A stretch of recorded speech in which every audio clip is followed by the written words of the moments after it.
Hey everybody, it's Wisp, and Fire Emblem Engage has recently revealed the break mechanic that they're going with, which to me seems like it's going to be a lot of fun, but I have some concerns for it balancing wise.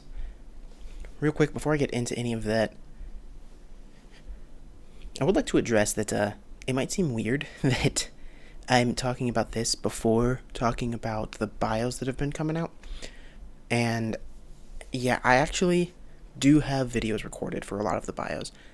But since I've been trying to wait and group them properly, it has been making those videos harder to shoot because they're not exactly releasing them at the pace that I would expect or in orders that I would expect. It seems a little bit more random than I predicted. So I'm going to have to stop grouping them in the ways I was and just change how I'm thinking about that. But also, I do have some recorded, but now since we're here, I figure I should talk about this first. So that's what led us where we are. Okay, anyway, the break mechanic is an extension of the weapon triangle mechanic that makes it a lot more powerful. We've seen it a few times in the characters' trailers. Now we're actually getting some explanation on it, and it is tied to the weapon triangle. So that's the typical swords beat axes, beat lances, beat swords. And if you attack according to the weapon triangle, there's a chance, and we don't know exactly how it'll work, if it's going to be a skill that you equip or if it's going to work like crits, but there's a chance that you break the enemy, and that makes it so that they can't counterattack for the turn. The other one that we know of so far is gauntlets.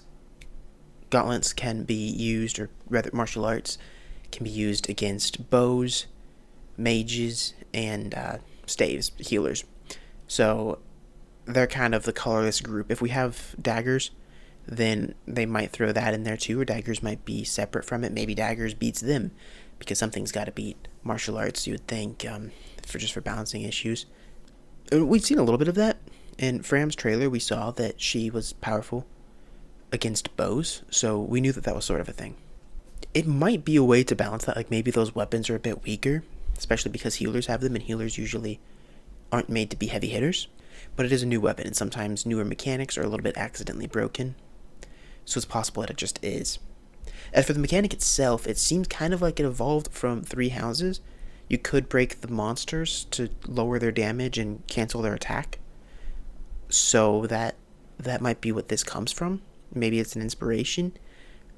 But obviously it's much different now. It's just regular people. We also don't know if we can be broken. I think it would be interesting because then I would have to try a lot harder. Because under those circumstances, it would be much more serious that I pick the right weapon going into a battle. If I send a swordsman in the middle of a bunch of spear users, usually that's not so much a problem, but here it seems like it could be. Like that might actually kill the balancing of the entire map for me. That could really mess me up. So I do hope that we can be victim to it, but it might also be weapons have durability, and this is how the enemies have to answer to that. For the first time, the enemies are actually the ones that have that mechanic. I'm really hoping it's the first, because weapon durability is almost a non-issue. Like, I've played every game, and I mean, Fates, it's literally a non-issue, but I've played every game, and so far, I can think of like 2 circumstances where it really landed me in hot water that my weapons could break. It's more so something that the fact that I have to think of it makes me miss other opportunities, which I like, like, that's my fault for being so focused on this that I forget about other things. But if the enemies get this nerf where they can now get broken too, but it doesn't affect me at all, then all it does is nerf the enemies, I guess, when that wasn't necessary. That's obviously an opinion that's not necessary, but that's kind of where I'm coming from with that. So I'm interested in seeing how it'll work. I hope that we can get broken, but obviously we don't know yet. The other thing I think that is really interesting is martial arts has a yellow tint to it. For the most part, this game is using the hero's color scheme, especially with, bows being colorless or gray icon, and then swords, axes, and lances being red, green, and blue respectively.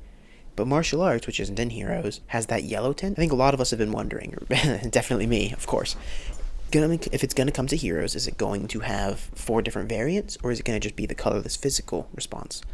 And now we finally see its color, and I was just kind of, this whole time, thought it was colorless, but in this photo, it's got that yellow tint. So I don't think heroes is going to add a whole 5th color, because they would then need to add, like, yellow bows, yellow dragon's breath, yellow mages, yellow knives or shurikens or daggers, whichever you call the weapon. Even yellow beasts, which like there are so few beasts in the game already that a whole new color for these characters doesn't seem to work. And then I guess their personal weapon would be gauntlets if we're going off that logic. And like, okay, so it already is hard for those reasons, but then you have to think about when you're summoning. And there's the 4 circles that come up. Now there's 5. There's a 5th color there. It would affect how brave units are done. It would affect how banners are balanced. And you need that 4-star pool because every time you get a yellow, they don't want to give you a 5-star. So personally, I'm not concerned and not worried that they're going to add a whole new color type. But that does mean that we're not going to get the answer to our question in this game. Which, of course, I mean, this is Engage, not Heroes, so why would it be the same? But I thought it was an interesting tidbit to put in. It didn't deserve its own whole video. Maybe that's my problem. Maybe I need to make it its own video anyway. Just so I have a video.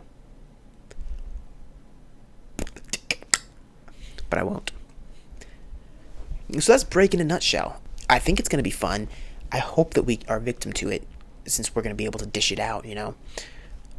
But we'll just have to see. I think that there are places it can go.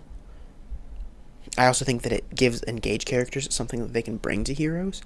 Like, obviously they won't break the character, but maybe a lot of them will have effects in their weapons that cancel out, like, counterattacks and stuff to give the feeling of the break mechanic making its way to Heroes.